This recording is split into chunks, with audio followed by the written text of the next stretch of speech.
Okay, let's do another problem of that same form. So let's sketch the surface parameterized by x is equal to u times cosine of v. So we'll leave out the x of uv, right? Y is equal to u times sine of v, and z is equal to u for 0 less than or equal to u less than or equal to 7, and 0 less than or equal to v less than or equal to 2 pi. So let's go ahead and do a sketch of the parameter domain. So this is just a drawing of the in the UV plane of all of the points UV that we're going to take. This will be useful for us in the next section. Well, if u goes from 0 to 7 and v goes from 0 to 2 pi, this drawing is actually not that bad. Yeah, just a rectangle there. And then let's now start talking about what object we have. Now, the way I want to talk about this one is perhaps using the following language. Let's see what happens for a fixed u.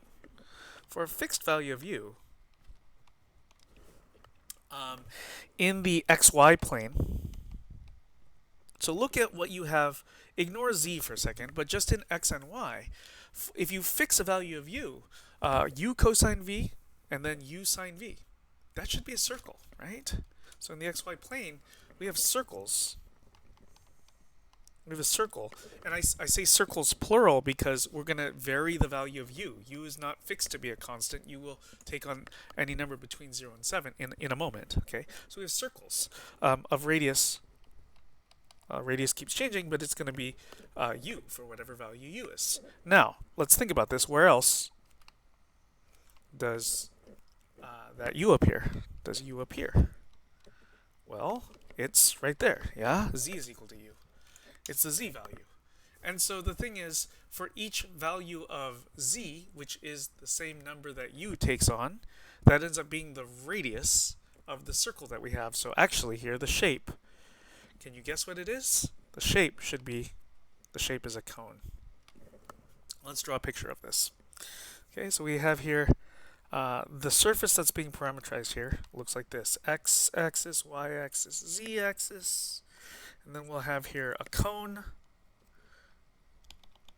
And we will point out here that right there at the largest, the largest, the widest moment of the cone is this circle of radius 7, and it goes up here to a height 7. So let's draw in some grid curves to try to understand what's going on a little bit, right? So actually, it'll probably help if we just copy the parameterization so we can see this a little better down here. Maybe we'll put that right over there. So grid curve. Okay, so again, first of all, let's draw in the shape, at least just a quick rough sketch. We have this cone here. And let's think about what happens for a fixed value of u. Okay? For a fixed value of u, yeah, you have a fixed radius, but more importantly, you have a fixed value of z. Right? So maybe if we fix the value of u to be 5, we'd be talking about like that right there. Okay, so these might be all the points where u is equal to 5. There, z also happens to equal 5. This happens to be a circle of radius 5. What about all the points for a fixed value of v? Again, first let's draw a very, very rough sketch of this cone first. Whoops, let's try a little better there. How about like that? Okay, fixed value of v. Well, if v is fixed, because it's an input to cosine and to sine, it would most naturally be thought of as an angle, right? And how about this? So I'm trying to pick an angle, like I'm trying to go a little further than this. So a little bit beyond a little closer to us, I guess, in this view than the x-axis here. So these points that are shown in red, this is my attempt at drawing all of the points where v is equal to pi over 6. Just so that you can see the perspective of what I'm doing, because this 3D, this drawing in 3D space is hard to show. The shadow of this this object down here. These blue points don't count, but I'm just trying to draw these red points, if you project them down on the xy plane, are here. I'm just trying to point out that they're past the positive x-axis, and that the angle here should be between there and there should be pi over 6. Let's go take a look at this in the app. Okay, so we had just been told the parameterization u cosine v. Whoops, it did not like the capital V. And then y was equal to u sine v, and z was just equal to u. And we had u going between 0 and 7, and v going between 0 and 2 pi. So 2 star pi, will it take that? Okay, it did. So there we go. So here's a nice accurate drawing of that cone. And we can see something like the grid curve for various values of u. Again, u takes on the same value that z always does. So on paper, anyway, I was trying to show what happened with u is equal to 5. And so there you have it. Okay, so you'll see even on the z-axis, you'll see the tick marks are 2, 4, 6, 8, 10. So 5 is right there. Okay, this happens to be a circle of radius 5. We're looking from the top right now. Let's rotate this thingy back with positive x-axis, positive y-axis right there. And grid curve for v is equal to tiny angle was what I was trying to draw a moment ago. So that's what I was trying to draw, but it was probably hard to see perspective-wise where that really was. But if we look from above, okay, so with the z-axis now staring right at us, the positive z-axis, there's the positive x-axis, there's the positive y-axis. So let me just actually do this and then look at how about right there. That should be about 1.57, right? That's pi over 2. Okay, 1.6. There we go. So maybe I'll do this so you can see a little better perspective of what grid curves for v look like here. Again, v naturally is thought of as an angle because we take cosine of it and sine of it, while u is both the height of the circle as well as the radius of the circle. It is both of these things. It's the height, u is the height of the circle because z is equal to u, and u is the radius of the circle because u is what you have multiplying the cosine and the sine. Now, let's go back and do the following. I'd like to keep this that we have maybe down here for the problem that we just did. And let's now ask the following very related question. Okay, let's do this. So question, how do you think... So we just looked at this right here, yeah? What would you think about, how do you think if we just modified this slightly? So x equals u cosine v, y is equal to u sine v, z is equal to not just u anymore like we had before, but how about u plus 1?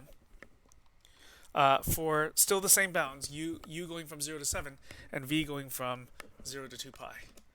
Okay, how do you think this looks different? I want you to just think about this for a moment.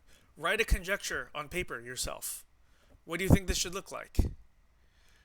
If you'd like, use the grid curves to help you out. Figure out what should be going on here. Okay, let's go to the app to see what should happen. If we stuck a +1 in here, no change yet. I just need to click outside of the box for the change to occur. Does that make sense?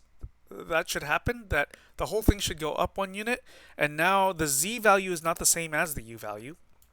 The u value is, the z value is 1 plus the u value, and the u value is still the, so u will both be the radius of the circle, and 1 plus that radius will end up being the z value now.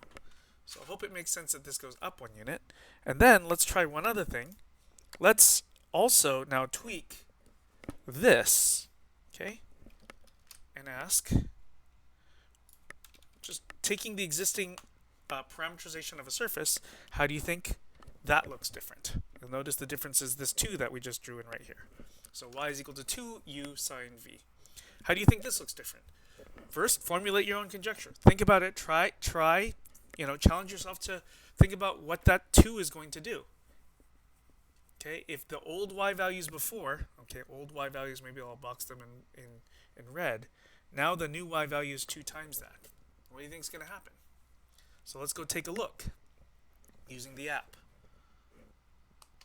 All right, here we go. We're going to take the shape that we had here. This had been shifted up 1 unit in the z-axis.